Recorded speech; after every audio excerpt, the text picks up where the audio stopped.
आज की डिजिटल दुनिया में ना एक झूठ को सच बनने में बस एक क्लिक लगता है, एक शेयर, और देखते ही देखते कोई गलत जानकारी लाखों लोगों तक पहुंच जाती है। तो सवाल ये उठता है कि हम इस ऑनलाइन धोखे के जाल से खुद को बचाएं, तो बचाएं कैसे? तो चलिए इस मामले की तह तक जाते हैं। जरा इस वीडियो पर नजर डालिए। पहली नजर में तो ये बिल्कुल असली लड़ाई का सीन लग रहा है ना।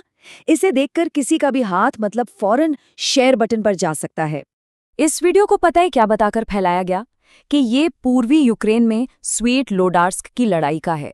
गोलियों की आवाज, तोपों के धमाके, मतलब सब कुछ इतना असली लग रहा था कि शक की कोई गुंजाइश ही नहीं थी।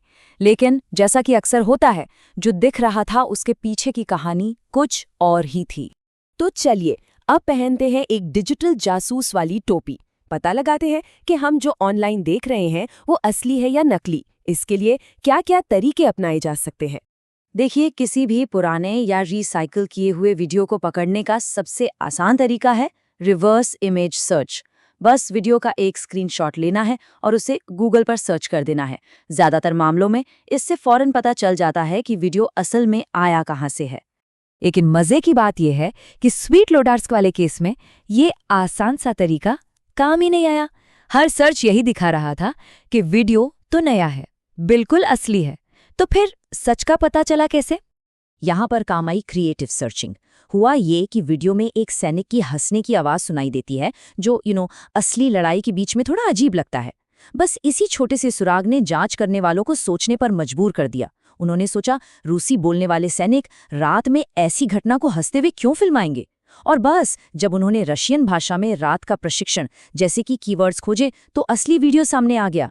ये तो 2012 का एक मिलिट्री अभ्यास था। तो मतलब साफ है, कभी कभी हमें टेक्नोलॉजी से एक कदम आगे सोचना पड़ता है। असल में सबसे पावरफुल टूल कोई सॉफ्टवेयर नहीं, बल्कि हमारी अपनी तेज नज़र और गूगल मैप्स जैसी आम सी चीजें होती हैं। चलिए एक और केस देखते हैं जहां एक बड़ी खबर की सच्चाई मिनटों में सामने आ गई थी। ये तस्वीर है न्यूयॉर्क बमबारी के एक संदिग्ध की गिरफ्तारी की। अब देखिए, इस फोटो में एक दुकान के बोर्ड पर फोन नंबर के कुछ अंक दिख रहे थे, 8211, और साथ में कार्स और बॉडी जैसे आधे अधूरे शब्द। बस इसी छोटी सी जानकारी से लिंडन, न्यू जर्सी में Fernandez auto sales and body work नाम की दुकान को खोज निकाला गया और गूगल स्ट्रीट व्यू से कंफर्म भी कर लिया गया कि अरे हाँ, ये तो वही जगह है। ठीक है, तो ये तो समझ आ गया कि फर्जी खबरों को पकड़ना कैसे है। लेकिन अब सवाल ये उठता है कि आखिर ये फैलती ही क्यों है? मतलब हम इन्हें शेयर करते ही क्यों हैं?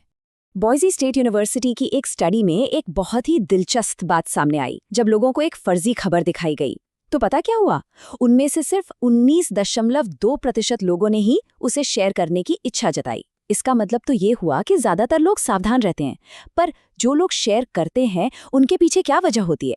उसी स्टडी में ये भी पाया गया कि पुरुषों के मुकाबले महिलाएं खबरें शेयर करने के लिए ज्यादा तैयार थीं। हालांकि इसके पीछे के असल कारण क्या है, इस पर और रिसर्च की जरूरत है, लेकिन ये एक दिलचस्प पैटर्न तो है। रिसर्च ये भी बताती है कि हमारी अपनी सोच, हमारी विचारधारा का भी इस पर बहुत असर पड़ता है कि हम क्या शेयर करते हैं। कुछ लोग असली खबरों को ज्यादा शेयर करते हैं, जबकि कुछ लोग ऐसी खबरों को शेयर करना पसंद करते हैं जो उनके विचारों से मेल खाती हों, भले ही वो पूरी तरह सच न हो। इसे कहते हैं कॉन्फर्मेशन बायस। मतलब हम उन चीजों पर फौरन यकीन कर लेते हैं जो हमारी पहले से बनी हुई राय को सपोर्ट करती हैं। तो कुल मिलाकर सबसे बड़ी बात यह है कि हमारे फैसलों के पीछे सबसे बड़ा हाथ हमारी भावनाओं का होता है। गुस्सा, खुशी, डर, ये इमोशंस हमें लॉजिक से ज्यादा तेजी से शेयर बटन दबाने पर मजबूर कर सकते हैं। तो सवाल ये है कि इस प्रॉब्लम से निपटें कैसे? अच्छी बात यह है कि कुछ बहुत ही आसान तरीके हैं जिन्हें अपनाकर हम गलत जानकारी फैलाने से बच सकते हैं। पहला, सोर्स चेक करें। क्या ये कोई जानी मानी और भरोसेमंद वेबसाइट है? दूसरा, ये देखिए कि क्या दूसरे बड़े न्यूज़ चैनल भी यही खबर दिखा रहे हैं। तीसरा, वेबसाइट का यूआरएल, मतलब वो एड्रेस, उसे ध्यान से देखिए। कभी कभी नकली वेबसाइटें बिल्कुल असली जैसी दिखती हैं। चौथा, स्नोप्स जैसी फैक्ट चेकिंग वेबसाइट्स की मदद लीजिए। और पांचवा, जो सबसे जरूरी है, शेयर करने से पहले बस एक पल के लिए रुकिए और सोचिए। अगर कोई बहुत चौंकाने वाली खबर सिर्फ सोशल मीडिया पर घूम रही है लेकिन किसी भी भरोसेमंद न्यूज़ चैनल पर नहीं है तो सावधान हो जाइए। एक सिंपल सा गूगल सर्च अक्सर गलत जानकारी के खिलाफ सबसे अच्छा हथियार होता है। ये एक बढ़िया उदाहरण है कि ये धोखेबाज लोग काम कैसे करते हैं।